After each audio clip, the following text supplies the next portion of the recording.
검은 하늘이 찢어질 듯한 굉음과 함께 굵은 빗줄기가 썩은 초가 지붕을 뚫고 들이닥치니 방안은 순식간에 아수라장이 되었다. 태백산맥의 깊고 험한 골짜기, 짐승조차 길을 잃는다는 만지송 완지송. 숲속의 오두막은 당장이라도 거센 비바람에 휩쓸려 절벽 아래로 곤두박질 칠 것만 같이 위태롭게 흔들리고 있었다. 으아! 산모의 비명은 천지를 진동시키는 뇌성병력에 묻혀 밖으로 새어나가지도 못하고 좁은 방 안을 맴돌며 사냥꾼 만석의 고막을 찢어놓을 듯 울려 퍼졌다.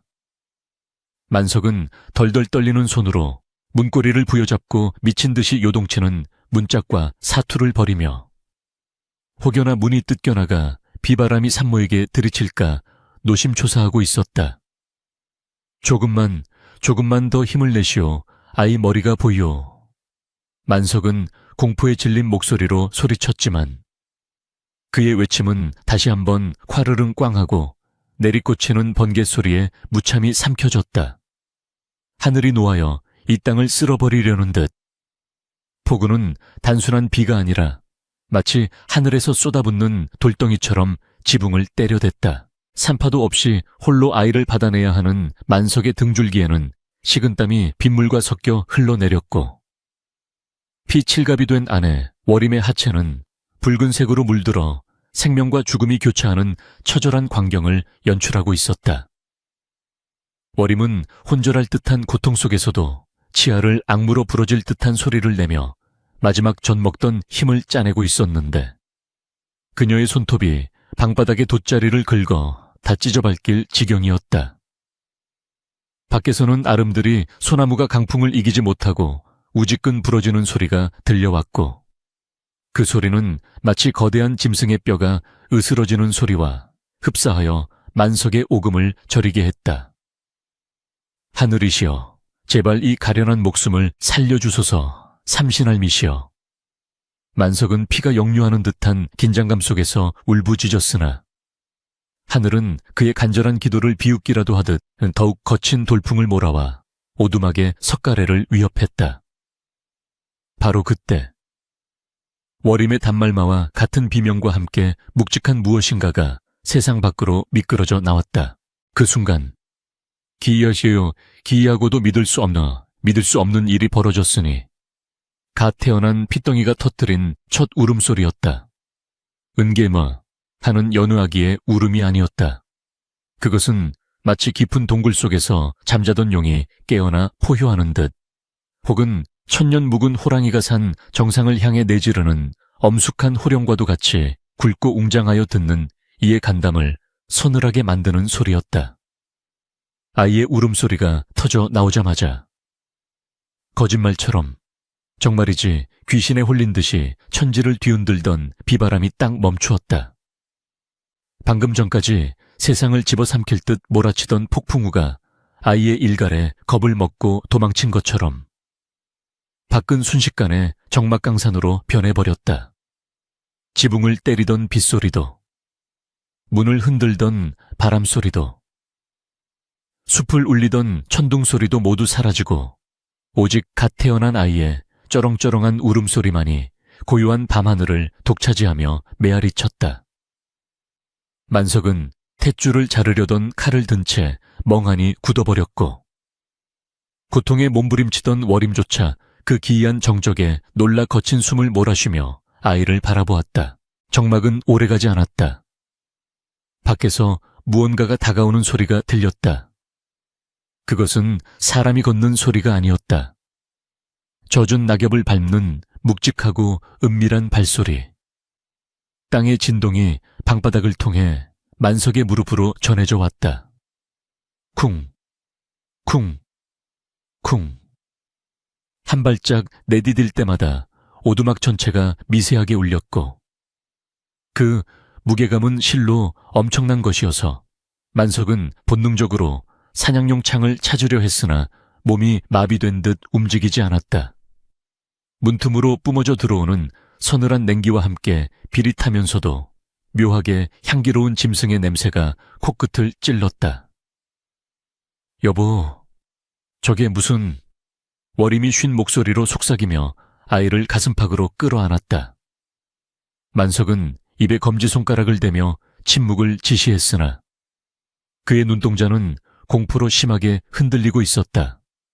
문풍지에 거대한 그림자가 드리워졌다. 그 그림자는 사람의 형상이 아니었으며 집채만한 바위 덩어리가 문 앞에 서 있는 듯한 압도적인 크기였다. 끼익! 낡은 문짝이 저절로 아주 천천히 열렸다. 바람 한 점 없는 밤에 문이 열리는 그 광경은 만석의 심장을 멈추게 하기에 충분했다. 그리고 드러난 존재는 실로 경악 그 자체였다. 어둠 속에서 푸르게 빛나는 두 개의 안광. 그것은 횃불보다 더 강렬하고 별빛보다 더 차가웠다. 하얀 털에 검은 줄무늬가 선명한 거대한 백호 바이후. 그것은 단순한 호랑이가 아니었다. 이 태백산 줄기를 지배하며 수백 년을 살아왔다는 전설 속의 상군 샨준, 바로 산신이었다. 놈의 덩치는 황소 2마리를 합쳐놓은 것보다 더 컸으며 입 밖으로 삐져나온 송곳니는 마치 잘 벼려진 단검처럼 번들거렸다. 만석은 숨을 쉴 수도 없었다. 사냥꾼으로서 숱한 맹수를 보아왔지만 눈앞의 존재는 짐승의 범주를 넘어선 영물이었다. 놈이 앞발을 한번 휘두르면 이 오두막 따위는 지푸라기처럼 날아갈 것임을 만석은 본능적으로 알았다. 그런데 잡아먹힐 것이라는 공포에 질려 눈을 질끈 감으려던 만석의 눈앞에 기절초풍할 일이 벌어졌다. 문지방을 넘어 들어온 그 거대한 백호가 월임의 품에 안긴 핏덩이를 향해 천천히 다가오더니 그 육중한 앞다리를 굽히고 머리를 바닥에 조아리는 것이 아닌가. 그것은 맹수가 먹잇감을 노리는 자세가 아니었다. 그것은 마치 신하가 지존지존 앞에서 리를 갖추듯 더없이 정중하고 복종적인 자세였다. 백호의 거친 숨소리가 잦아들고 놈은 바닥에 납작 엎드린 채 아이를 올려다보았다. 아이는 울음을 그치고 맑고 투명한 눈망울로 그 거대한 짐승을 응시했다. 갓 태어난 아기가 두려움 하나 없이 상군과 눈을 맞추는 그 광경은 성스럽기까지 했다. 만석은 턱이 빠질 듯 입을 벌린 채 이 불가사의한 상황을 도저히 받아들일 수 없어 넋이 나간 사람처럼 중얼거렸다. 상군님께서 저를 올리시다니. 월임 역시 두려움에 떨면서도 모성애로 아이를 더욱 꽉 끌어안으며 백호의 눈치를 살폈다. 백호는 한참 동안이나 엎드려 있다가 낮은 소리로 그르렁거렸다. 그 소리는 위협이 아니라 마치 아이의 탄생을 축하하는 자장가처럼 부드럽게 들렸다. 백호가 혀를 내밀어 허공을 한번 핥자 방 안을 가득 채우던 피비린내가 씻은 듯이 사라지고 맑은 솔향기가 그 자리를 채웠다. 이것은 인간의 영역에서 일어날 수 있는 일이 아니었다. 여보, 보시오. 산신께서 우리 아이에게 절을 했소. 이게 도대체 무슨 병예란 말이오. 만석의 목소리는 두려움과 경이로움 사이에서 갈피를 잡지 못하고 떨렸다. 월임은 창백한 얼굴로 아이의 얼굴을 내려다보았다. 아이의 이마에서는 은은한 광채가 나는 듯했고 그 기골은 갓 태어난 아기라기에는 믿기지 않을 만큼 장대했다. 백호는 자리에서 일어나 뒷걸음질로 조심스럽게 방을 빠져나갔다. 놈이 마당으로 나가자 숲속 어딘가에서 수많은 산짐승들의 울음소리가 화답하듯 들려왔다. 늑대, 곰, 멧돼지들이 일제히 울어대는데 그 소리가 마치 만세 삼창을 외치는 군중의 함성처럼 들렸다. 백호가 사라진 후에도 만석은 한참 동안 멍하니 열린 문을 바라보았다. 차가운 밤 공기가 들어와 정신을 차리게 했다. 만석은 급히 문을 닫아 걸고 월임에게 다가갔다. 그의 표정은 방금 전의 경이로움에서 급격히 짙은 어둠으로 바뀌어 있었다. 부인, 이건 보통 일이 아니오. 그냥 넘길 수 있는 일이 아니란 말이오. 만석의 목소리에는 깊은 절망이 묻어 있었다. 월임이 의아한 눈으로 남편을 쳐다보며 물었다. 산신이 굽어 살피는 아이입니다. 축복이 아닙니까? 왜 그리 겁을 먹으십니까? 만석은 고개를 세차게 저으며 월임의 어깨를 잡았다. 그의 거친 손이 파들파들 떨리고 있었다. 모르는 소리 마시오. 산신이 머리를 조아리는 인간이 세상에 어디 있단 말이오. 오직 나라님. 아니, 왕이 될 상을 가진 자만이 그런 대우를 받는 법이오. 헌데 우리는 천한 사냥꾼 나부랭이가 아니오. 천한 집안에서 왕의 기운을 가진 아이가 태어났다는 소문이 나면 어찌 되는지 아시오. 만석의 눈에 눈물이 고였다. 그는 낮게, 그러나 뼈에 사무치는 목소리로 씹어뱉듯 말했다. 영모요, 이건 영모의 씨앗이란 말이오. 관아 놈들이 알면 우리 세 식구의 목을 베어 저작거리에 내걸 것이오. 월임의 얼굴이 사색이 되었다. 축복인 줄 알았던 기적이 순식간에 멸문지와 에미에멘지화의 재앙으로 뒤바뀌는 순간이었다. 그날 밤 만석은 잠을 이룰 수 없었다. 아기, 그 작은 생명체는 아무것도 모른 채 세상 모르고 잠들어 있었지만 만석의 눈에는 아이가 누워있는 요람이 마치 단두대처럼 보였다. 밖은 다시 고요해졌지만 만석의 마음속에는 아까의 폭풍우보다 더 거센 비바람이 몰아치고 있었다. 그는 부엌으로 나가 식칼을 갈았다. 아이를 죽이려는 것이 아니라 아이를 지키기 위해 닥쳐올 세상의 모든 칼날을 막아내기 위해서였다. 산신이 점지하고 하늘이 놀라 멈춘 아이. 이 아이의 운명이 평탄할 리 없었다. 만석은 탯줄을 자른 칼을 헝겊에 닦으며 결심했다. 이 상월짝에서도 더 깊은 곳, 귀신도 못 찾는다는 그곳으로 숨어야 한다. 날이 밝는 대로 떠나야 한다. 아니, 지금 당장이라도 떠나야 한다. 하지만 산모는 움직일 수 없었다. 피를 너무 많이 흘렸다. 만석은 딜레마에 빠져 머리를 쥐어뜯었다. 그때 잠든 아이가 다시 한번 칭걸거리며 몸을 뒤척였다. 그러자 놀랍게도 아이의 등 뒤로 희미하게 호랑이 무늬 같은 붉은 반점이 떠올랐다가 사라지는 것이 아닌가.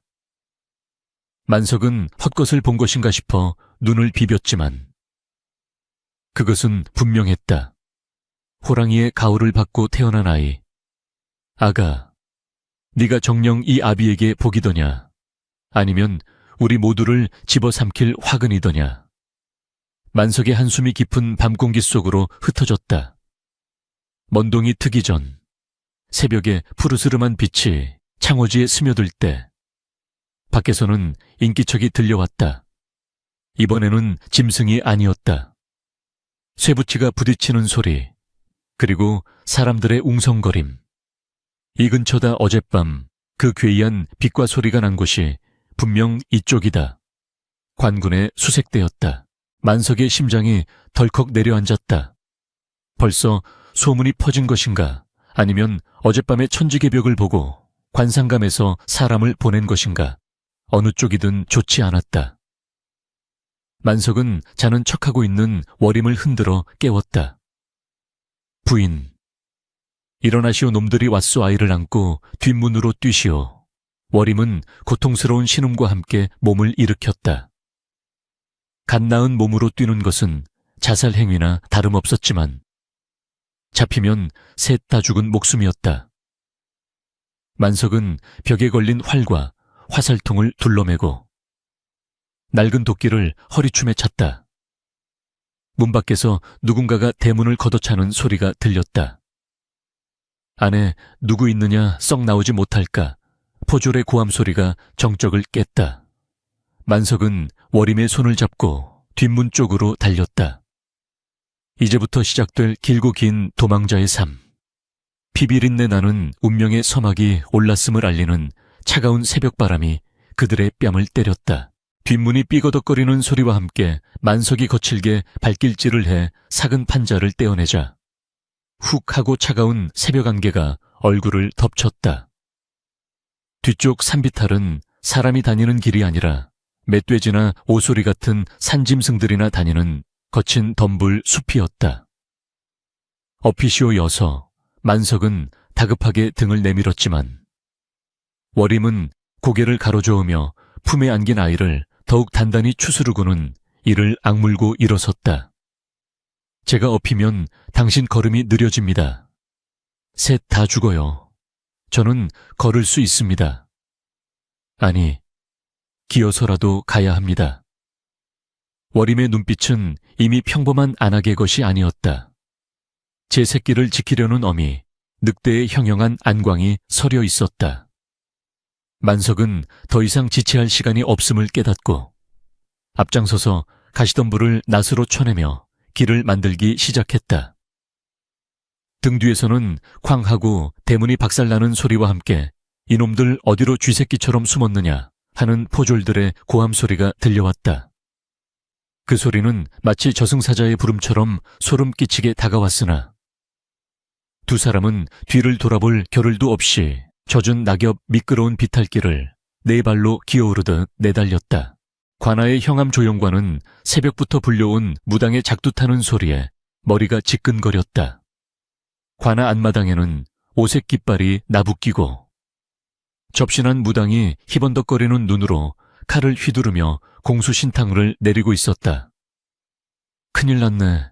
큰일 났어. 태백산 줄기에 왕이 났어. 이 나라 이씨 왕조를 뒤집어 엎을 역정놈의 왕이 났단 말이야.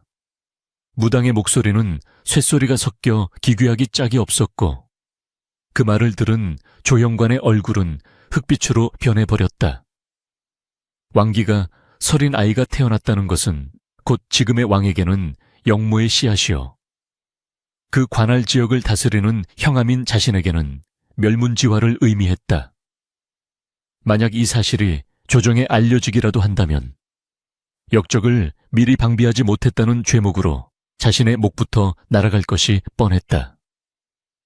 조영관은 부들부들 떨리는 손으로 수염을 쥐어뜯으며 옆에 선 이방에게 소리쳤다.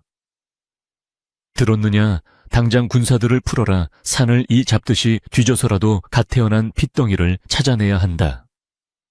그 아이는 물론이고 그 애미 애비, 아니 그 집안에 닭 한 마리, 개 한 마리까지 모조리 도륙을 내어라. 살점을 남겨서도 안 된다. 그 시각 만석과 월임은 이미 산 중턱을 넘어서고 있었으나 산모의 몸으로 험한 산길을 타는 것은 고문이나 다름없었다.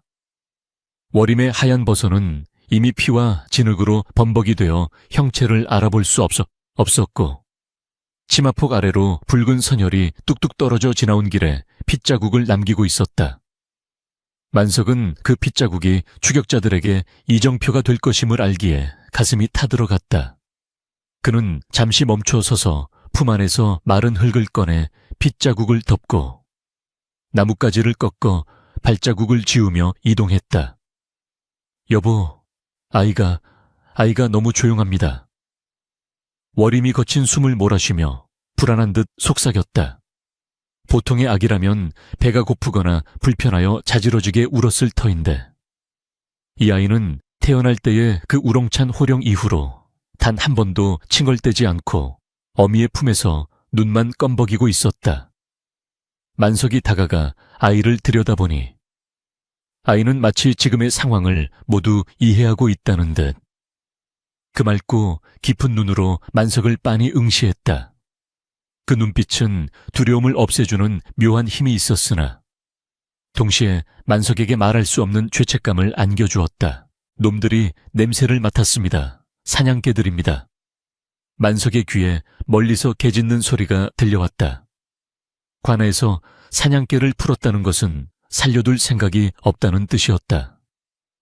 만석은 짐승을 잡던 사냥꾼이었으나 이제는 자신이 사냥감이 되어 쫓기는 신세가 된 처지에 피가 거꾸로 솟았다. 그는 월임을 거대한 바위 틈새로 밀어넣으며 말했다. 여기서 잠시 숨을 고르시오. 내가 놈들의 시선을 딴 데로 돌리고 오겠소. 월임이 만석의 옷자락을 부여잡으며 고개를 저었으나 만석은 그녀의 손을 부드럽게 떼어내며 단호하게 말했다. 우리가 같이 움직이면 놈들에게 잡히는 건 시간 문제요. 나는 이 산의 지리를 놈들보다 100번은 더 잘 알아. 놈들을 귀신 골짜기로 유인해서 따돌리고 올 테니 당신은 해가 지면 북쪽 능선을 타고 절벽 위 동굴로 오시오. 만석은 뒤돌아보지 않고 숲속으로 사라졌다. 워림은 입을 틀어막고 소리 없는 오열을 삼키며 아이를 더욱 깊이 끌어안았다. 만석은 바람을 등지고 뛰었다. 자신의 땀 냄새와 채취를 바람에 실어 개들을 유인하기 위함이었다. 그는 익숙한 솜씨로 길목마다 올무를 설치하고 썩은 나무 뿌리를 헐겁게 만들어 함정을 팠다. 잠시 후 컹컹거리는 소리와 함께 서너 마리의 사냥개들이 튀어나왔고 그 뒤로 창을 든 포졸들이 헐떡이며 따라왔다. 저기 있다. 저놈이 그 사냥꾼 놈이다. 선두에 선 포졸이 만석을 발견하고 소리쳤다. 만석은 회심의 미소를 지으며 활시위를 당겼다. 핑 하는 경쾌한 소리와 함께 화살이 날아가 맨 앞장서던 사냥개의 다리를 꿰뚫었다. 개가 깨갱거리며 뒹굴자 뒤따르던 개들이 주춤했고 그 틈을 타 만석은 다람쥐처럼 나무 위로 기어 올라가 몸을 숨겼다. 포졸들은 우왕좌왕하며 활을 쏘아댔지만 화살은 헛되이 나뭇가지들만 맞출 뿐이었다. 만석은 나무 위에서 또 한 대의 화살을 날려 포졸의 갓을 날려버렸다. 내 이놈 순순히 투항하면 목숨만은 살려주마. 포졸 대장이 고래고래 소리를 질렀지만 만석은 대답 대신 굵은 나뭇가지를 흔들어 눈가루와 썩은 잎사귀들을 그들의 머리 위로 쏟아부었다. 한편 바위 틈에 숨어있던 워림은 극한의 공포와 탈진으로 인해 정신이 혼미해지고 있었다. 젖을 물려야 했지만 극도의 스트레스와 영양실조로 인해 젖이 말라버려 나오지 않았다.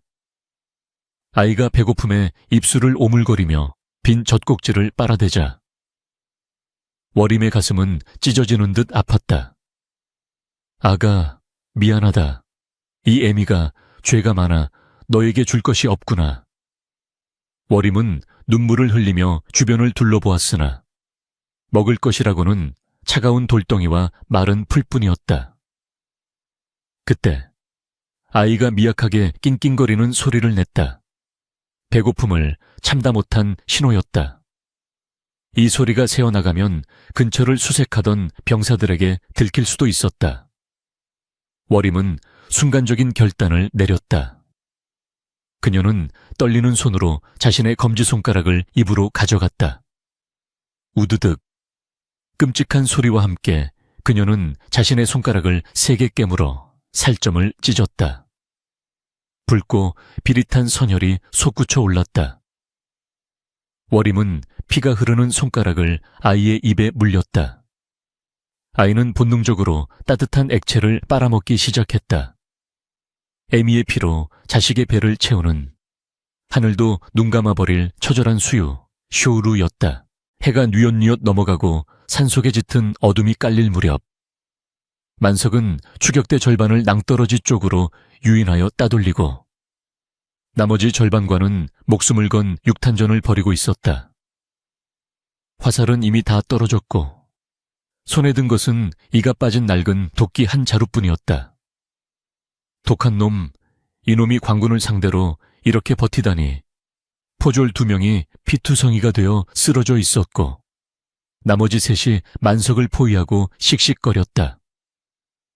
만석의 왼쪽 어깨에서는 창에 찔린 상처에서 피가 철철 흐르고 있었지만 그의 눈빛은 굶주린 호랑이처럼 더욱 사납게 빛났다. 내 자식에게 손대려는 놈들은 지옥 끝까지라도 쫓아가서 죽인다. 만석이 으르렁거렸다. 한 포졸이 틈을 노리고 덤벼들자 만석은 몸을 낮추어 피함과 동시에 도끼자루로 놈의 정강이를 후려쳤다. 억하는 비명과 함께 놈이 쓰러지자 만석은 곧바로 달려들어 놈의 멱살을 잡고 절벽 아래로 내던질 기세로 밀어붙였다. 살생을 업으로 삼는 사냥꾼이었지만 사람을 해치는 것은 금기였으나 이제 그 금기는 깨졌다. 자식을 살리기 위해 아비는 기꺼이 살인귀 샤렌귀가 되어야 했다. 겨우 추격자들을 따돌리고 약속 장소인 절벽 위 동굴에 도착했을 때 만석은 거의 기어서 움직이고 있었다. 온몸이 찢기고 멍들었으며 한쪽 눈은 부어서 떠지지도 않았다. 부인, 동굴 안은 칠흑 같은 어둠이었지만 희미한 달빛의 의지에 워림의 모습을 찾았다. 워림은 구석에 웅크리고 앉아 아이를 안고 꾸벅꾸벅 졸고 있었다. 그녀의 입가와 손에는 붉은 피가 말라붙어 있었다. 만석이 놀라 다가가 살펴보니 아이의 입가에도 핏자국이 선명했다. 순간 만석은 가슴이 철렁 내려앉았으나 곧 그것이 워림의 손가락에서 나온 피임을 깨닫고 억장이 무너지는 듯한 슬픔에 오열을 터뜨릴 뻔했다. 만석은 소리 없이 워림을 끌어안았다. 차가운 그녀의 몸에서 느껴지는 미약한 온기만이 그들이 아직 살아있음을 증명했다. 여보, 오셨소. 워림이 힘겹게 눈을 뜨며 미소 지었다. 그 처참한 몰골 속에서도 지아비를 방해는 미소는 성모형무처럼 고귀했다. 밤이 깊어가자 기온은 더욱 떨어져 살을 애는 듯한 추위가 몰려왔다. 불을 피울 수도 없었다. 연기가 나면 바로 위치가 노출되기 때문이었다. 세 식구는 서로의 천에 의지해 한 덩어리가 되어 추위를 견뎠다. 만석은 겉옷을 벗어 워림과 아이를 덮어주며 덜덜 떨리는 목소리로 말했다. 이 고비만 넘기면 도어, 내일 날이 밝으면 더 깊은 곳, 만지성 너머에 있는 하늘이 숨겨준 골짜기로 갈 것이오. 그곳은 약초꾼들도 가기를 꺼리는 험지니 놈들도 쉽게 쫓아오지 못할게요. 워림은 대답할 기운도 없어 고개만 끄덕였다. 그때였다. 동굴 밖에서 바람소리와 섞여 기이한 소리가 들려왔다. 그것은 사람이 내는 소리도 짐승의 울음소리도 아니었다. 마치 쇠붙이가 부딪히며 내는 날카로운 공명음, 공밍인 같기도 하고 누군가가 주문을 외우는 소리 같기도 했다. 만석이 긴장하며 도끼를 쥐는 순간 아이가 번쩍 눈을 떴다. 아이의 눈동자가 어둠 속에서 황금빛으로 일렁겼다. 갓난아이의 눈이라고는 믿을 수 없는 마치 천년을 산 노인의 지혜와 맹수의 야성이 공존하는 눈빛이었다. 아이는 동굴 입구를 향해 고개를 돌렸다. 그곳에는 아무것도 보이지 않았으나 만석은 본능적으로 느꼈다. 어젯밤 그들을 찾아왔던 상군 샨준, 그 백호의 기운이 동굴 입구를 지키고 서 있음을. 백호가 직접 모습을 드러내지는 않았으나 그 거대한 영물 링부 이 내뿜는 서슬 퍼런 살기에 사치가 동굴 주변을 감싸고 있어 감히 산짐승이나 추격자들이 접근하지 못하게 막아주고 있었다. 만석은 비로소 안도의 한숨을 내쉬며 바닥에 주저앉았다. 산신께서 우리를 버리지 않으셨구나. 그러나 이것은 끝이 아니었다. 관아의 추격은 더욱 집요해질 것이고 이 아이가 가진 역천 니티안의 운명은 이제 막 그 거대한 톱니바퀴를 굴리기 시작했을 뿐이었다. 다음 날 아침 눈보라가 휘몰아치는 능선을 따라 세 사람은 다시 길을 떠났다. 뒤돌아본 그들의 옛 집터 쪽에서는 검은 연기가 치솟고 있었다. 관군들이 기어이 오두막에 불을 지른 것이었다. 평생을 살아온 터전이 잿더미가 되는 것을 보며 만석은 눈물을 흘리는 대신 주먹을 불끈 쥐었다. 이제 돌아갈 곳은 없다. 오직 살아서 이 아이를 지키는 것만이 그에게 남겨진 유일한 사명이 되었다. 험준한 바위산을 넘고 얼음이 낀 계곡을 건너며 그들은 인간의 발길이 닿지 않는 금단의 땅으로 한 발 한 발 들어갔다. 그것은 단순한 도피가 아니라 훗날 세상을 뒤흔들 영웅을 키워내기 위한 고난의 행군 싱준이었다. 월임의 품속에서 아이는 조용히 그러나 강인하게 숨을 쉬며 자신의 때를 기다리고 있었다.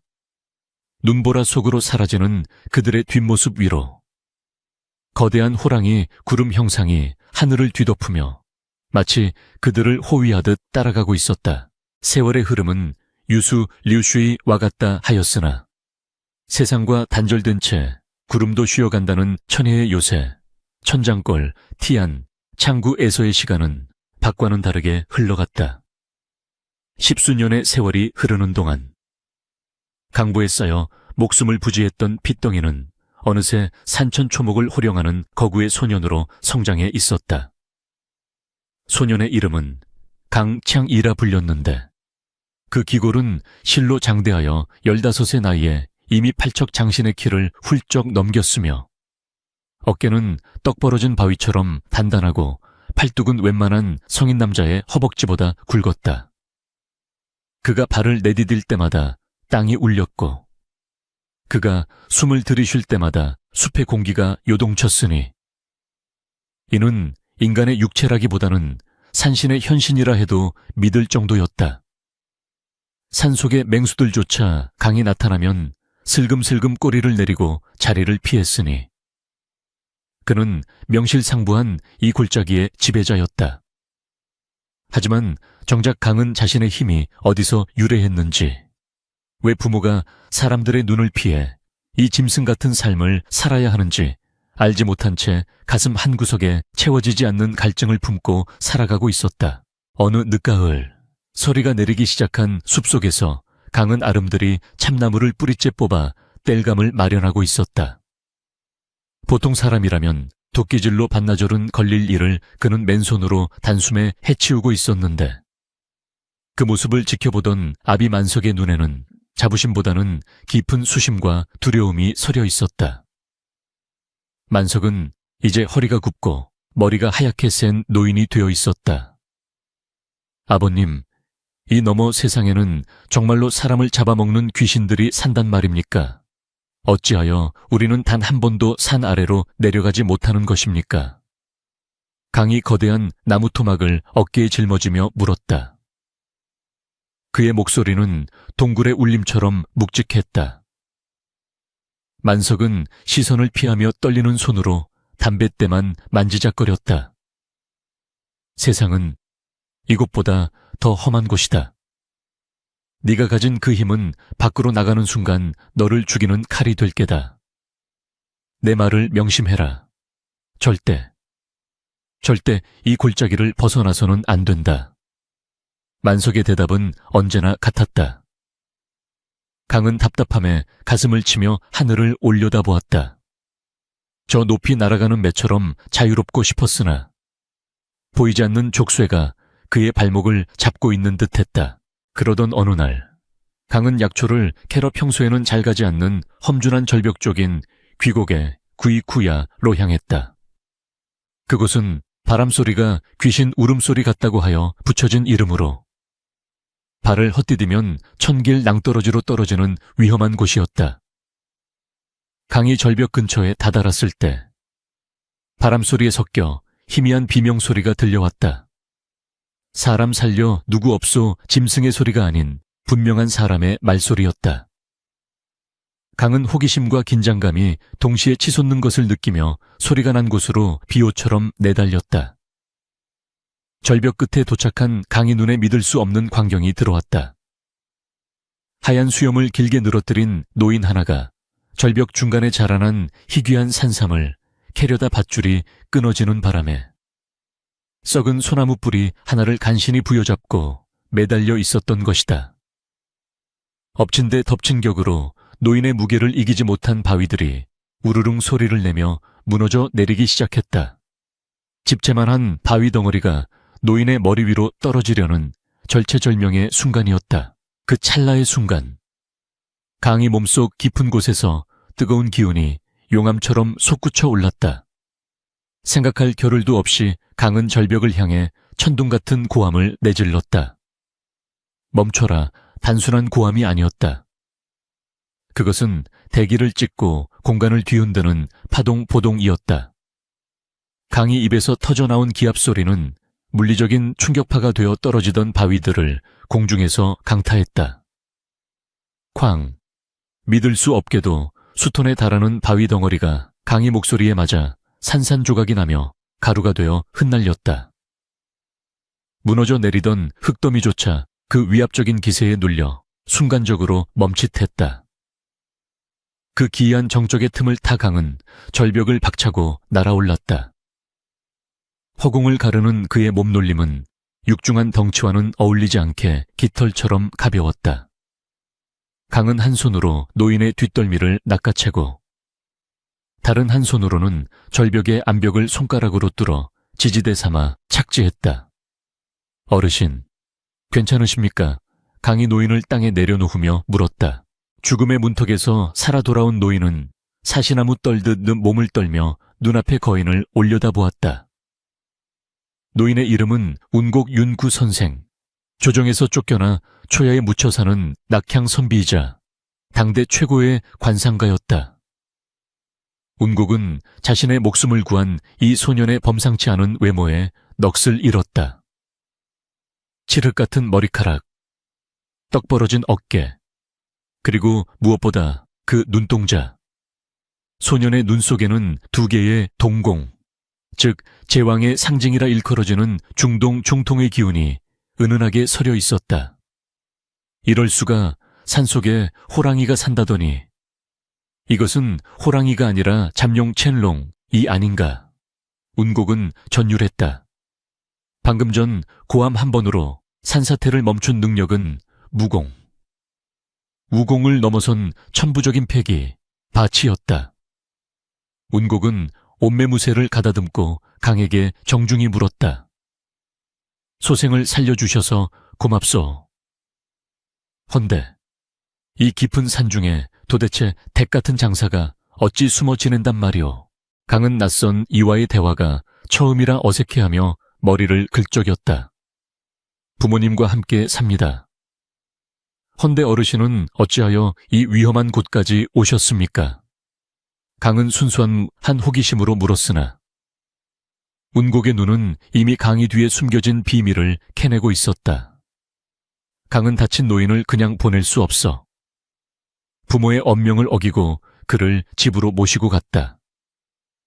만석과 월임은 낯선 노인을 데리고 온 아들을 보고 기겁을 했으나 부상당한 노인을 내칠 정도로 매몰찬 사람들은 아니었다. 월임은 서둘러 쑥을 지식여 노인의 상처에 발라주었고 만석은 경계심 가득한 눈빛으로 도끼를 손에서 놓지 않은 채 문 앞을 지켰다. 밤이 깊어지자 운곡은 만석에게 조용히 말을 건넸다.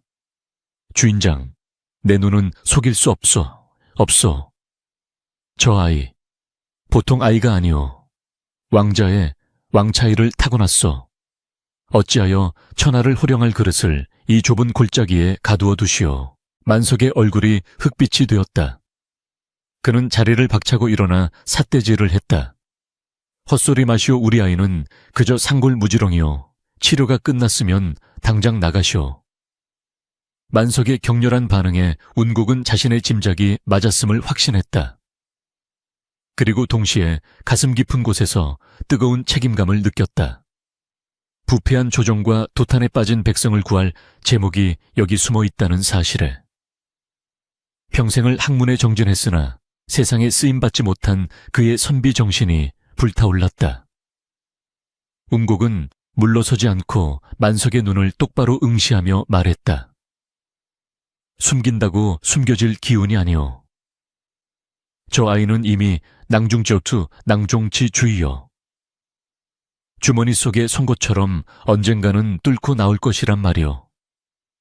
기왕 세상에 나갈 운명이라면 짐승이 아니라 사람을 다스리는 법을 가르쳐야 하지 않겠소. 칼만 쥐어주면 폭군이 되지만 붓과 이치를 가르치면 성군이 되는 법이오. 그날 이후 운곡은 비밀리에 천장골을 드나들며 강의 스승이 되었다. 만석은 처음에는 결사반대했으나 그를 배우고 싶어하는 아들의 간절한 눈빛과 짐승처럼 살게 할 수는 없다는 워림의 설득에 결국 못 이기는 척 허락했다. 강은 스펀지가 물을 빨아들이던 운곡의 가르침을 흡수했다. 그는 낮에는 사냥을 하고 밤에는 촛불 아래서 사소삼경 시, 슈산징을 읽고 병법, 빙파를 논했다. 글자를 깨우치자 강의 지혜는 날개를 단 듯 비상했다. 그는 단순히 힘만 센 장사가 아니라 세상의 이치와 백성의 아픔을 이해하는 지성인으로 거듭나고 있었다. 스승님, 왕이란 무엇입니까? 어느 날 강이 물었다. 운곡은 붓을 내려놓으며 답했다. 왕이란 군림하는 자가 아니라 백성의 눈물을 닦아주는 자다. 힘은 그 눈물을 닦아주기 위해 쓰는 것이지 백성을 억누르기 위해 쓰는 것이 아니다. 강은 그 말을 가슴 깊이 새겼다. 그의 무력은 이제 파괴가 아닌 수호, 휴후를 위한 힘으로 진화하고 있었다. 하지만 비밀은 영원할 수 없었다.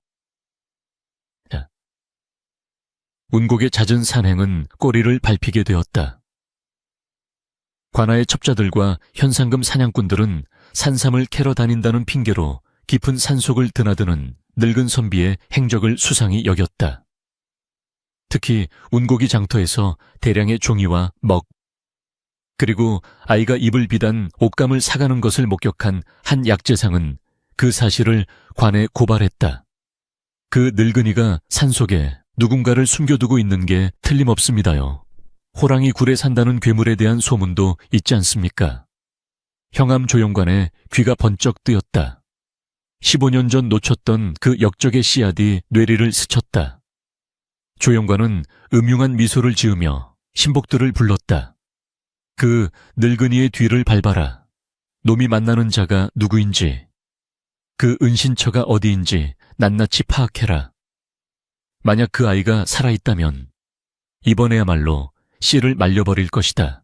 계절이 바뀌어 눈이 녹고 진달래가 피기 시작할 무렵 운곡은 여느 때와 다름없이 책 보따리를 메고 천장골로 향했다. 그러나 그는 몰랐다. 자신의 그림자 뒤에 서늘한 살기를 띤 추격자들이 거머리처럼 붙어있다는 것을. 운곡이 험한 산길을 돌아 강이 은신처 입구에 다다랐을 때 그는 바위 뒤에 숨겨둔 표식을 확인하려 몸을 숙였다. 그때 휙 하는 소리와 함께 어디선가 날아온 화살이 운곡의 종아리에 박혔다. 운곡이 비명을 지르며 쓰러졌다. 숲속에서 검은 복면을 쓴 사내 5이 튀어나왔다. 잡았다 이 늙은 여운놈 그들은 관아의 살수 샤슈들이었다. 운곡은 고통 속에서도 필사적으로 소리쳤다.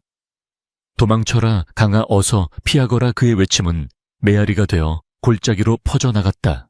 강은 밭을 갈다가 스승의 비명소리를 들었다. 그 소리는 15년 전 그가 태어날 때 울렸던 첫 울음소리처럼 그의 심장을 강타했다. 강이 쟁기를 집어던지고 소리가 난 곳으로 달려갔을 때 그는 보았다. 피를 흘리며 쓰러진 스승과 그를 발로 짓밟고 있는 자들을. 그리고 그들의 칼끝이 가리키는 곳이 바로 자신의 부모가 있는 오두막이라는 것을. 강이 눈동자가 순간적으로 뒤집히며 금빛으로 이글거렸다. 분노가, 억눌려왔던 야성이, 그리고 스승에게 배운 의의가 하나로 뭉쳐 폭발했다. 내 이놈들 강이 포효하며 땅을 박차자 지진이 난 듯 땅이 갈라지고 주변의 나무들이 흔들렸다. 그것은 이제 더 이상 숨어 지내는 소년의 몸부림이 아니었다. 세상 밖으로 나온 호랑이의, 아니 장차 세상을 뒤집을 영웅의 첫 번째 포효였다. 이제 평화로운 은둔의 시대는 끝났다. 피와 칼의 시간이 도래한 것이다. 피비린내가 진동하는 천장골의 입구.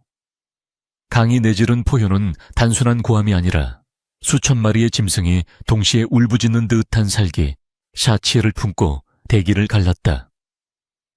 그 소리에 놀란 살수들의 말이 앞발을 들며 히히힝거렸고 말 위에 타고 있던 자들은 중심을 잃고 땅으로 곤두박질 쳤다. 강은 그 틈을 놓치지 않았다. 그가 땅을 박차고 튀어나가는 모습은 흡사 산사태가 쏟아져 내리는 것과 같은 압도적인 중량감을 동반했다. 과직강이 주먹이 가장 먼저 달려들던 살수의 가슴팍에 꽂히자 뼈가 으스러지는 소리가 끔찍하게 울려 퍼지며 그자는 비명조차 지르지 못하고 허수아비처럼 뒤로 날아가 아름드리 소나무에 처박혔다. 척추가 부러져 기괴하게 꺾인 시신을 보고 나머지 살수들은 공포에 질려 뒷걸음질 쳤으나 이미 강희 눈에는 이성 리싱, 이 사라지고 오직 적을 섬멸하겠다는 붉은 본능만이 이글거리고 있었다. 그는 쓰러진 스승 운곡을 등 뒤로 보호하며 마치 지옥문을 지키는 사천왕 에시티안 왕처럼 우뚝 섰다. 감히 내 사람을 건드리다니 살아서 돌아갈 생각은 하지 마라. 강희 목소리는 지옥의 밑바닥에서 긁어 올린 듯 낮고 차가웠다. 그러나 살수 다섯은 시작에 불과했다. 숲속 덤불이 일제히 흔들리더니 두터운 가죽 갑옷으로 무장한 관군 100여 명이 개미떼처럼 쏟아져 나오기 시작했다. 조영관이 보낸 정의 토벌대였다. 그들의 손에는 번들거리는 창과 칼, 그리고 화살이 들려 있었고 눈빛에는 15년을 기다려온 사냥감을 기필코 잡겠다는 탐욕이 서려 있었다. 저놈이다. 저 덩치 큰 놈이 바로 그 역적의 씨앗이다. 목을 베는 자에게는 황금 백냥과 논밭 천마지기를 하사하겠다. 토벌대장의 고함에 병사들의 눈이 뒤집혔다. 그들은 와 하는 함성과 함께 일제히 강을 향해 쇄도했다. 화살비가 쏟아졌다. 슈슈슉 하늘을 뒤덮으며 날아오는 화살들을 향해 강은 바닥에 널브러져 있던 바위 하나를 집어들어 방패처럼 휘둘렀다. 깡까강 바위와 쇠촉이 부딪히며 불꽃이 튀었다. 하지만 중과 부적, 종과 부디이라 했던가 100명의 군사를 홀로 상대하기에는 역부족이었다. 화살 몇 대가 강희 어깨와 허벅지를 스치고 지나가며 붉은 선혈이 튀었다. 그때였다. 강가 피해라 오두막 쪽에서 늙은 사자가 포효하듯 만석이 뛰쳐나왔다. 그의 손에는 평생을 함께해 온 낡고 이 빠진 도끼가 들려 있었다. 허리는 굽고 머리는 셌지만 자식을 지키려는 아비의 기백만큼은 젊은 날의 호랑이 사냥꾼 시절보다 더 매서웠다. 만석은 병사들의 측면을 파고들며 도끼를 휘둘렀다. 이놈들 내 자식 털끝 하나라도 건드리면 다 죽여버리겠다. 만석의 도끼가 춤을 추자 선두에 섰던 병사 둘이 피를 뿌리며 쓰러졌다. 그리고 그 뒤를 이어 월임이 낫을 들고 뛰쳐나왔다. 평생 바칠만 하던 촌부였으나 그녀는 두려움 없이 전장 한복판으로 뛰어들었다. 여보 강아, 월임은 쓰러진 운곡 선생을 끌어안고 화살이 빗발치는 곳에서 몸으로 그를 덮어 보호했다. 부모의 등장은 강에게 힘이 되기는커녕 오히려 뼈아픈 약점이 되었다. 강은 부모를 지키기 위해 공격을 멈추고 방어태세로 전환해야만 했고 그 틈을 타 병사들은 포위망을 좁혀왔다. 어리석은 것들, 제 발로 죽으러 기어나오는구나. 토벌대장이 비릿한 웃음을 흘리며 궁수들에게 손짓했다. 저 늙은 것들부터 쏴라 그러면 저 괴물놈도 힘을 쓰지 못할 것이다. 명령이 떨어지기 무섭게 화살비가 만석과 월임을 향해 쏟아졌다. 안 돼. 강이 절규하며 몸을 날렸으나 거리는 너무 멀었고 화살은 너무 빨랐다. 푹, 푹. 둔탁한 소리와 함께 만석의 가슴과 복부에 화살이 박혔다. 크억, 만석이 피를 토하며 무릎을 꿇었다. 그러나 그는 쓰러지지 않았다. 도끼를 지팡이 삼아 땅을 짚고 버티며 흐릿해져 가는 눈으로 아들을 바라보았다. 강가, 도망쳐라. 살아야 한다. 그것이 마지막이었다. 만석은 선체로 숨을 거두었다. 그리고 그 곁에서 운곡을 보호하던 월임 역시 등 뒤로 날아든 칼날에 베어 비명도 지르지 못하고 쓰러졌다. 그녀의 시선은 끝까지 아들 강을 향해 있었고 뻗은 손은 허공을 움켜쥐듯 굳어버렸다. 세상이 멈춘 듯 했다. 강이 눈앞에서 부모가 처참하게 살해당했다. 15년 전 폭풍우 치던 밤에 목숨을 걸고 자신을 지켜냈던 그 헌신적인 사람들이 차가운 산바닥에 피투성이가 되어 누워 있었다. 강이 귓가에 웅웅거리는 이명 이름이 들렸다. 병사들의 환호성, 토벌대장의 웃음소리, 바람소리, 그 모든 것이 뒤섞여 역겨운 소음이 되어 고막을 때렸다. 슬픔이 지나가고 난 자리에는 감당할 수 없는 분노가, 아니 분노를 넘어선 공허한 파괴의 본능이 차올랐다. 강이 동공이 풀리고 그 안에서 금빛 광채가 폭발하듯 뿜어져 나왔다. 으아! 강이 하늘을 향해 울부짖었다. 그 소리는 인간의 것이 아니었다. 그것은 대지를 찢고 솟아오르는 용암의 절규였으며 하늘을 원망하는 귀신의 통곡이었다. 그 순간 마른 하늘에 날벼락이 떨어졌다. 과르릉 꽝시퍼런 번개가 계곡 한가운데로 내리꽂히며 천지를 진동시켰다. 그리고 땅이 울리기 시작했다. 쿵, 쿵, 쿵. 이번에는 강이 아니었다. 산 전체가 울고 있었다.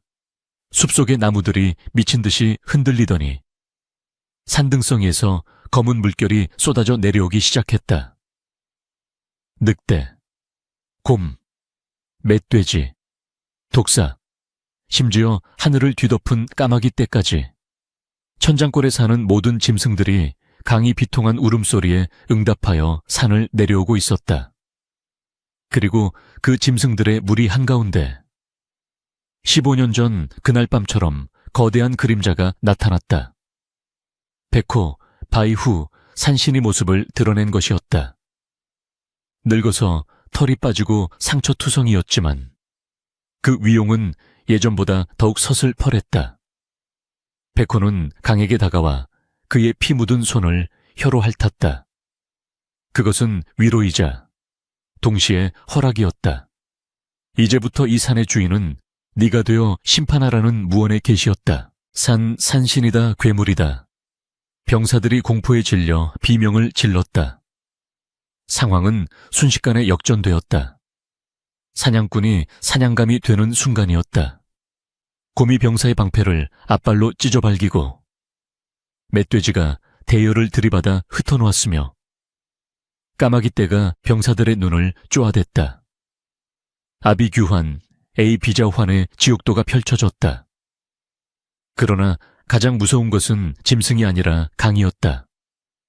강은 더 이상 방어하지 않았다. 그는 도끼를 쥔 아비의 시신에서 도끼를 이어받았다.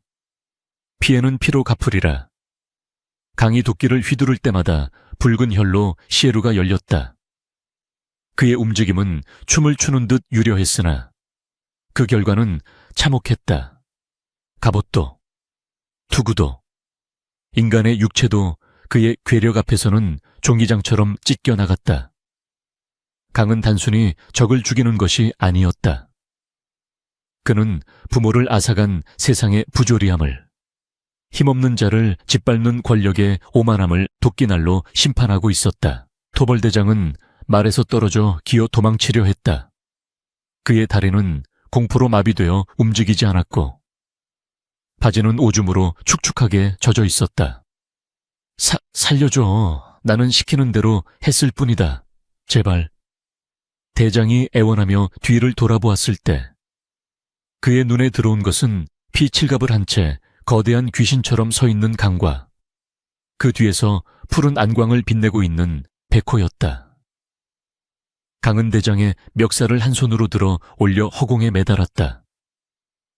시키는 대로 했다고 그 혀가 죄를 짓게 만들었구나.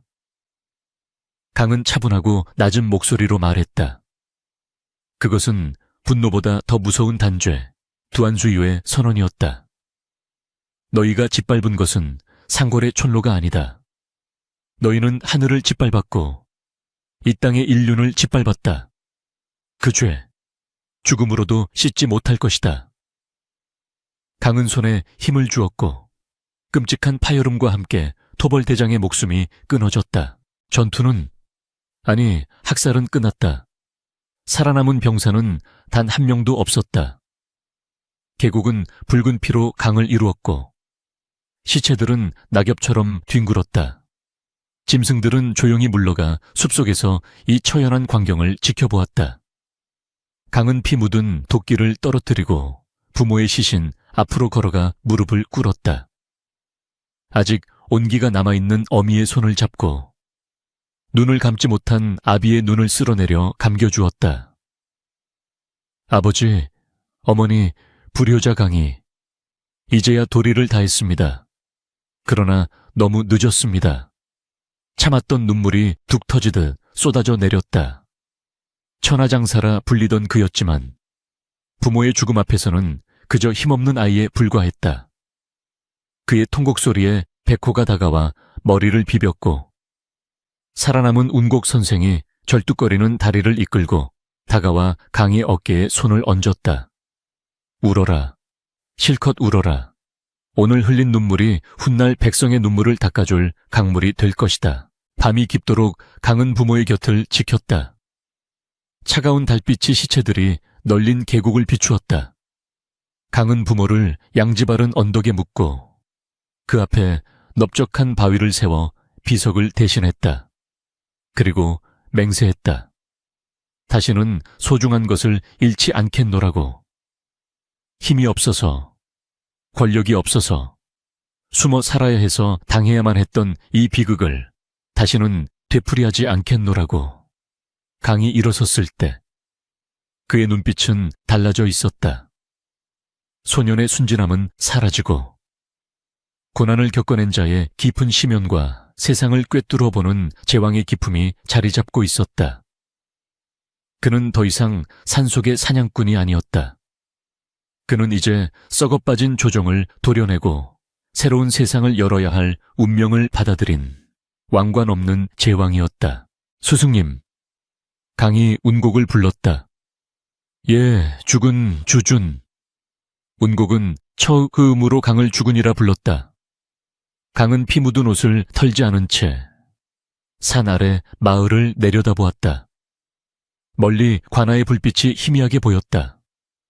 저곳에는 아직도 탐관 오리들이 술판을 벌이며 자신들의 승리를 자축하고 있을 것이었다.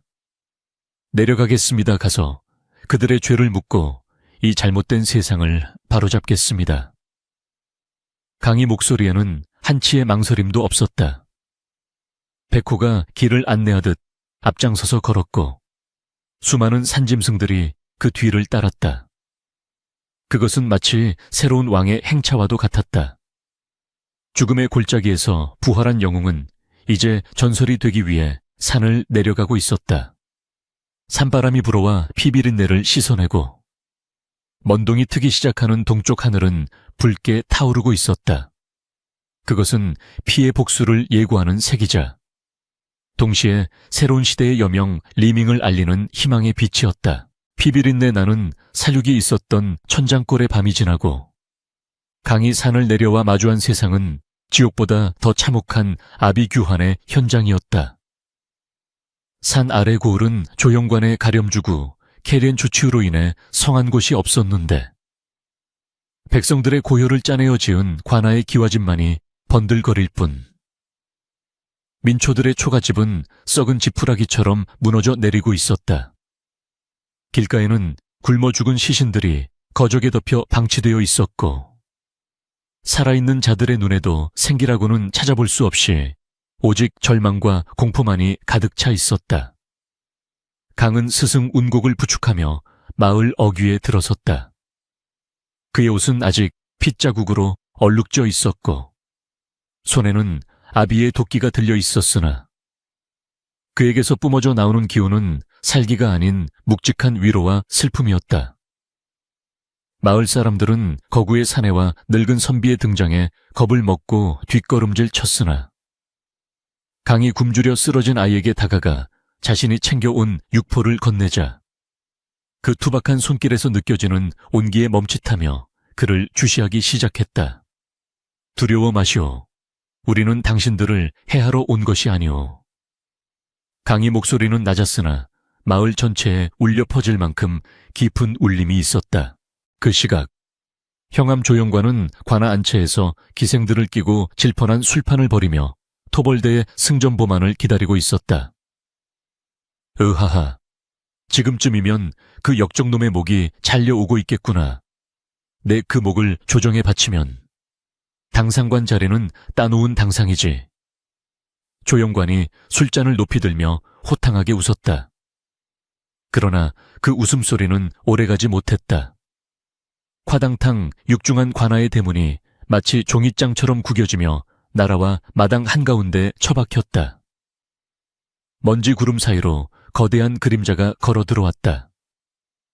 수십 명의 포졸들이 창을 겨누며 달려들었으나 강이 발을 한번 구르자 땅이 요동치며 포졸들은 추풍낙엽처럼 나뒹굴었다. 강은 무기를 휘두르지도 않았다. 그저 뚜벅뚜벅 오직 조영관이 있는 대청마루를 향해 걸어갈 뿐이었다. 그의 뒤로 백발의 운곡 선생이 지팡이를 짚고 따랐고 그 뒤로는 용기를 얻은 마을 사람들이 몽둥이와 낫을 들고 구름처럼 몰려들었다. 네, 내 놈은 누구냐? 썬들승 물러가지 못할까? 조영관이 사색이 되어 소리쳤다. 그는 본능적으로 알았다. 저 거구의 사내가 자신이 그토록 죽이려 했던 그 아이라는 것을. 그리고 자신이 보낸 100명의 정예군이 전멸했음을. 강은 대청마루 아래 서서 조영관을 올려다보았다. 그의 눈빛은 서늘했으나 분노보다는 연민에 가까운 감정이 서려 있었다. 백성은 하늘이라 배웠다. 헌데 너는 하늘을 굶기고 하늘을 죽이고 하늘을 짓밟았다. 네 죄는 하늘이 알고 땅이 알며 네가 죽인 원혼들이 알고 있다. 강의 목소리는 천둥처럼 관아를 울렸다. 조영관은 공포에 질려 뒷걸음질 치다 술상에 걸려 넘어졌다. 여봐라, 저놈을 쳐라, 당장 저놈을 죽여. 그가 발악하듯 소리쳤으나 이미 기세에 눌린 포졸들은 아무도 움직이지 못했다. 강이 천천히 계단을 올라 조영관의 앞에 섰다.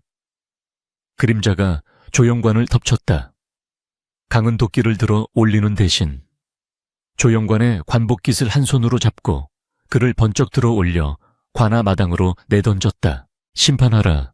강이 백성들을 향해 외쳤다. 이자의 죄를 묻는 것은 나의 도끼가 아니라 고통받았던 너희들의 목소리여야 한다.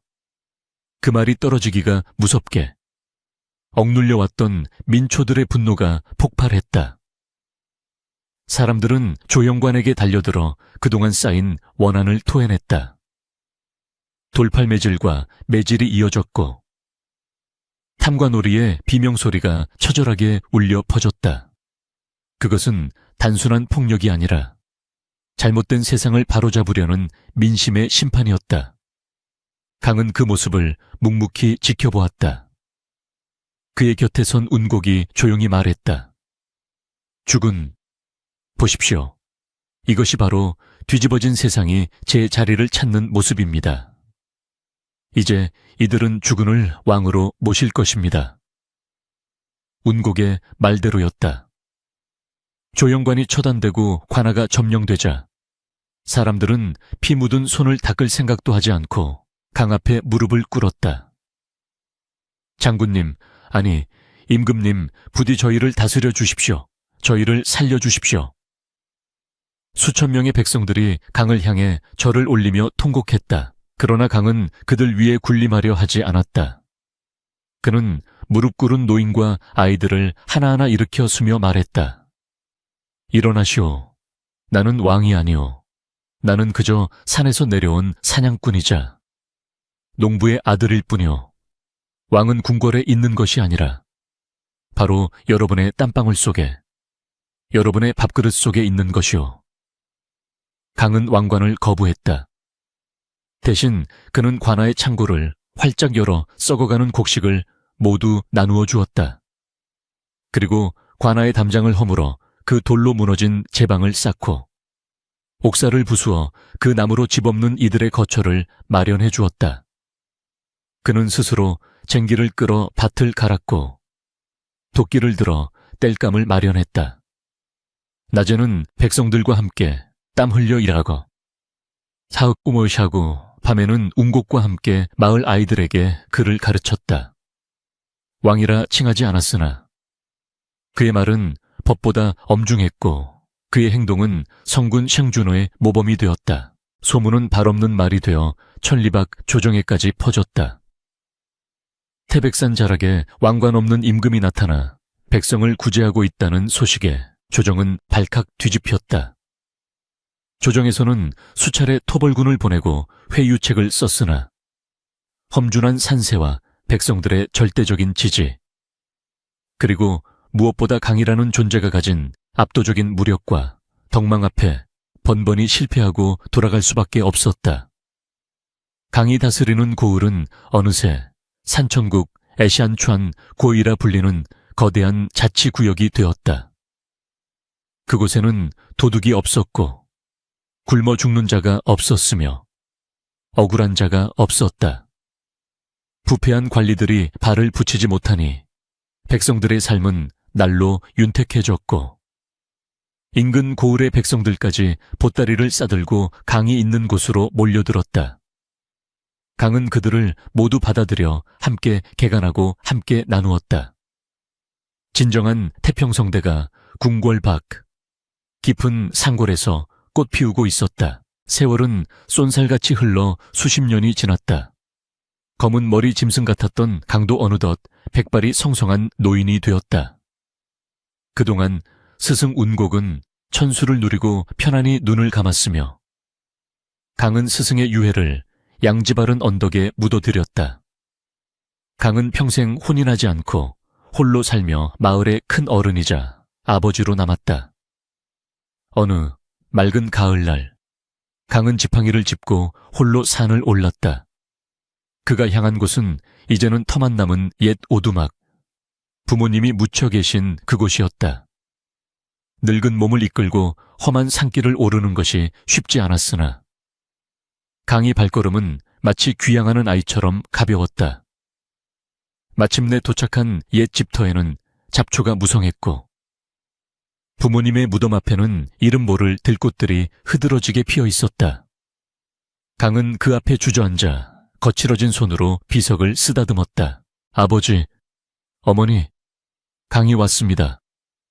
강의 목소리는 세월의 무게만큼이나 쇠약해져 있었으나 그 안에 담긴 그리움은 여전했다. 평생을 도망치지 않고 숨지 않고 당당하게 살았습니다. 남을 해치기보다 살리는 데 힘을 썼고 제 배를 채우기보다 남의 배를 채우는 데 평생을 바쳤습니다. 이만하면 잘 살았다 칭찬해 주시겠습니까? 강은 허허로운 웃음을 지으며 하늘을 올려다보았다. 가을 하늘은 티 없이 맑고 높았다. 그때였다. 숲속에서 바스락거리는 소리가 들리더니 믿을 수 없는 광경이 펼쳐졌다. 15년 전, 아니 수십 년 전 그 폭풍우 치던 밤에 나타났던 그 백호가, 아니 그 백호의 후손일지도 혹은 산신의 영혼일지도 모르는 거대한 호랑이가 어슬렁어슬렁 걸어 나오는 것이었다. 늙은 호랑이와 늙은 영웅은 서로를 알아보았다.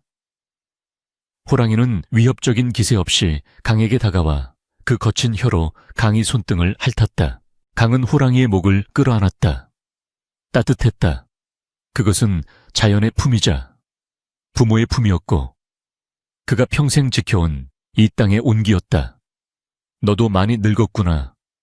나를 데리러 온 것이냐? 호랑이는 대답 대신 나지막하게 그르렁거렸다. 강은 호랑이의 등에 기대어 편안하게 눈을 감았다. 지난날의 기억들이 주마등처럼 스쳐 지나갔다. 태어날 때의 울음소리, 부모님과의 도피 생활, 스승님과의 만남, 피 묻은 도끼, 그리고 백성들의 환한 미소. 그 모든 것이 한 조각 구름처럼 덧없으면서도 아름다웠다. 강은 깨달았다. 자신이 받은 천명 티안, 밍은 왕좌에 앉아 천하를 호령하는 것이 아니라 가장 낮은 곳에서 백성들의 눈물을 닦아주고 그들의 든든한 버팀목이 되어주는 것이었음을. 왕관은 없었으나 그는 진정한 왕이었고, 옥좌는 없었으나 사람들의 마음속에 영원한 궁전을 지었다. 인생이란 참으로 찰나의 꿈과 같구나. 그러나 후회는 없다. 강이 입가에 평온한 미소가 번졌다. 산바람이 불어와 그의 하얀 수염을 간지럽혔다. 늙은 호랑이가 하늘을 향해 길게 포효했다. 그 소리는 슬픔이 아닌 한 위대한 영혼의 승천을 알리는 장엄한 송가, 송개였다. 산 아래 마을 사람들은 그날 산 정상에서 오색구름이 피어오르고 거대한 호랑이 모양의 구름이 하늘로 올라가는 것을 보았다고 했다. 그 후로도 오랫동안 사람들은 강을 산왕, 샨왕이라 부르며 기렸고, 그가 다스렸던 마을은 전란과 기근이 비켜가는 축복의 땅으로 남았다. 강이 남긴 마지막 말. 힘은 약한 자를 위해 쓸 때 가장 빛난다. 는 가르침은 전설이 되어 대대로 전해지며 험한 세상을 살아가는 민초들의 가슴속에 꺼지지 않는 등불이 되었다. 백두대간의 구비치는 능선 어딘가에 여전히 그와 백호가 함께 거닐며 이 땅을 굽어 살피고 있다는 믿음과 함께 이야기는 바람을 타고 영원히 흐르고 있다. 외전 100년의 약속과 잠들지 않는 산군 강채영이 세상을 떠나고 백호와 함께 신선이 되어 하늘로 올라갔다는 전설이 남겨진 지 어느덧 100년의 세월이 흘렀다.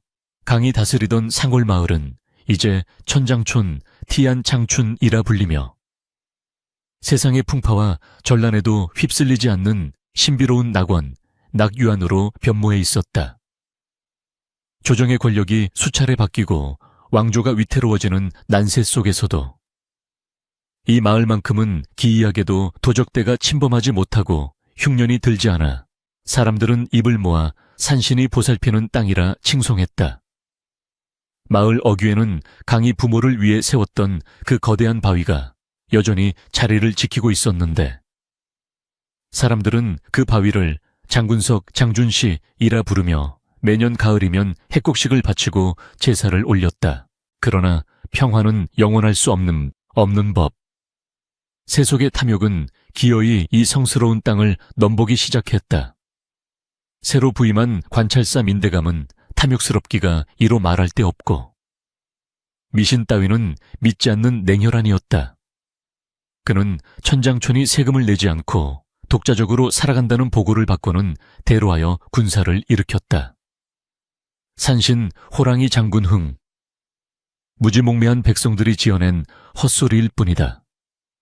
그곳에 금광이 숨겨져 있다는 소문이 파다한데 감히 나라의 녹을 먹는 관리에게 세금을 바치지 않다니 내 당장 그곳을 쑥대밭으로 만들고 숨겨둔 금괴를 모조리 찾아내리라.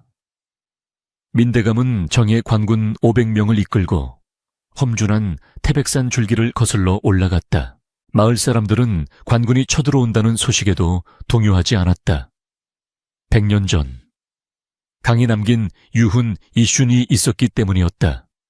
피를 흘리지 마라. 의로움은 칼보다 강하다. 촌장인 칠성 노인은 마을 사람들을 장군석 앞으로 모았다. 그들은 무기를 드는 대신 서로의 손을 잡고 장군석을 에워싸며 조용히 기도를 올리기 시작했다. 그들의 기도는 살려달라는 비굴한 애원이 아니라 탐욕에 눈먼 자들을 깨우쳐달라는 비장한 염원이었다. 굉음과 함께 마을 입구의 나무 울타리가 부서지고 민대감이 이끄는 광군들이 들이닥쳤다. 민대감은 말 위에서 채찍을 휘두르며 소리쳤다. 이놈들 썩 나와서 무릎을 꿇고 금괴를 바치지 못할까 반항하는 놈은 모조리 베어버리겠다.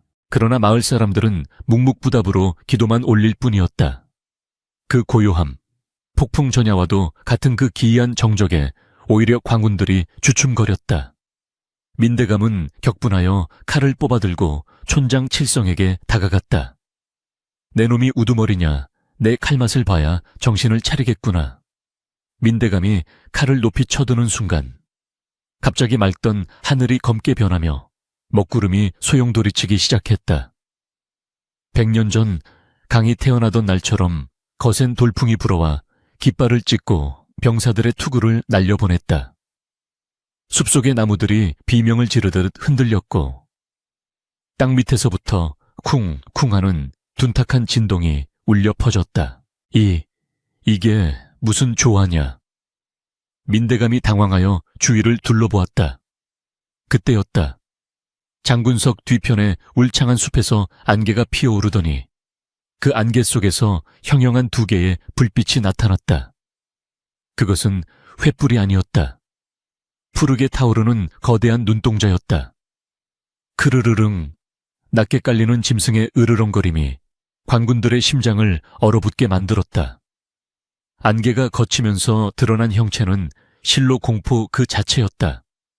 집채만한 백호, 아니 백호의 형상을 한 거대한 안개 덩어리가 그들 앞에 나타난 것이다. 그리고 그 백호의 옆에는 도끼를 어깨에 맨 팔척장신의 거인 형상이 희미하게 일렁이고 있었다. 전설 속의 산왕, 샨왕. 강이 현신한 것이었다. 광운들의 말이 미쳐 날뛰며 병사들을 떨어뜨렸다. 귀신이다. 산신이 노했다. 병사들은 무기를 버리고 혼비백산하여 도망치기 시작했다. 민대감만이 공포에 질려 다리가 굳어 움직이지 못했다. 거인 형상이 천천히 민대감 앞으로 다가왔다. 형체는 뚜렷하지 않았으나 그 압도적인 위압감은 태산이 짓누르는 듯했다. 거인의 목소리가 들리는 듯했다. 귀로 들리는 소리가 아니라 머릿속으로 직접 울리는 뇌성병력이었다. 탐욕은 스스로를 태우는 불길이니라. 네가 뺏으려는 것은 재물이 아니라 백성의 생명이니 그 죄를 어찌 씻으려느냐. 민대감은 비명을 지르며 말에서 떨어져 바닥을 기었다. 살려주시오. 내 다시는 이곳을 넘보지 않겠소. 그가 눈물 콧물을 흘리며 애원하자 거인 형상은 도끼를 들어 내리찍는 신용을 했다. 그러자 민대감의 바로 앞 땅바닥이 쩍하고 갈라지며 깊은 구덩이가 생겨났다. 그것은 죽음의 경고였다. 민대감은 기겁을 하여 네 발로 기어서 마을 밖으로 줄행랑을 쳤다. 그 모습이 어찌나 추한지 도망치던 병사들조차 혀를 찰 정도였다. 광운들이 모두 사라지자 거짓말처럼 먹구름이 걷히고 다시 햇살이 비추기 시작했다. 거인과 백호의 형상은 안개처럼 흩어져 장군석으로 스며들었다. 마을 사람들은 그제야 안도의 한숨을 내쉬며 서로를 끌어안고 눈물을 흘렸다. 촌장 칠성은 장군석 앞에 술을 올리며 절을 했다. 산왕이시여, 감사합니다. 오늘도 저희를 지켜주셨군요. 바람이 불어와 나무짚을 흔들었는데 그 소리가 마치 허허허 하는 호탕한 웃음소리처럼 들렸다. 이 사건 이후 천장촌에 대한 소문은 더욱 신비롭게 포장되어 세상에 퍼져나갔다. 그곳에 가면 산신이 나타나 악인을 벌한다. 도끼를 든 거인이 구름을 타고 내려온다는 전설은 탐관 오리들에게는 공포의 대상이 되었고 고통받는 민초들에게는 언젠가 찾고 싶은 희망의 성지 샹디가 되었다. 민대감은 관아로 돌아간 후 시름시름 앓다가 미쳐버렸는데 밤마다 호랑이가 온다, 도끼가 떨어진다 하며 발작을 일으키다 비참한 최후를 맞이했다고 전해진다. 세월은 다시 흘러갔다. 천장촌의 아이들은 할머니의 무릎을 베고 누워 옛날 이야기를 듣는다.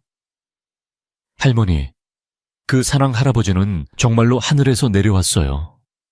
아이가 초롱초롱한 눈으로 물으면 할머니는 인자하게 웃으며 아이의 머리를 쓰다듬어 준다. 그럼, 그렇고 말고 그분은 하늘에서 내려왔지만 평생을 우리 같은 사람들 곁에서 흙을 묻히며 사셨단다. 힘이란 것은 남을 짓밟는 게 아니라 너처럼 작고 약한 것을 지켜줄 때 진짜 힘이 된다는 것을 가르쳐 주신 분이지. 이야기를 듣던 아이는 마을 어귀에 서 있는 장군석을 바라본다. 석양빛을 받아 붉게 물든 바위는 마치 웅장한 호랑이가 웅크리고 앉아 마을을 내려다보는 듯한 모습이다. 아이는 마음속으로 다짐한다. 나도 커서 저 장군님처럼 힘세고 착한 사람이 되어야지. 아이의 순수한 다짐이 바람을 타고 산으로 올라간다. 산 정상. 늙은 소나무 가지 위에 앉아있던 매 한 마리가 그 소리를 들은 듯 끼룩하고 울며 날아오른다. 전설은 박제된 과거가 아니라 지금도 살아 숨쉬는 현재가 되어 사람들의 가슴속에 흐른다.